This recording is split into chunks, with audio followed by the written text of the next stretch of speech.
বিচ্ছেদ ঠেকাতে কাজলের টোটকা।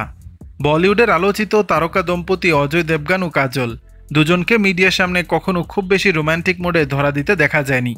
1999 সালের ফেব্রুয়ারি মাসের 24 তারিখ অজয়ের সঙ্গে বিয়ে হয় কাজলের। আর সে সময় অভিনেত্রী সাফল্যের মধ্য গগনে।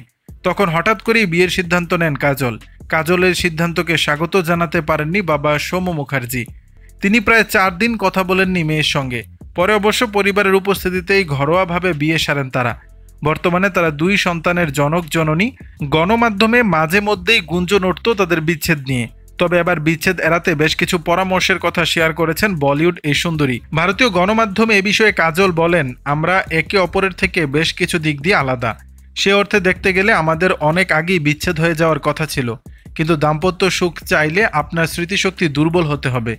তিনি আরও বলেন, ভুলে যাওয়ার রোগ থাকতে হবে আর কখনো কখনো কানে কম শুনতে হবে। অভিনেত্রী কোনো কিছু আঁকড়ে ধরে রাখায় বিশ্বাসী নন। তিনি জানান, কিছু জিনিস ভুলে যাওয়া ও ছেড়ে দেওয়া দাম্পত্য টিকিয়ে রাখার আসল রহস্য।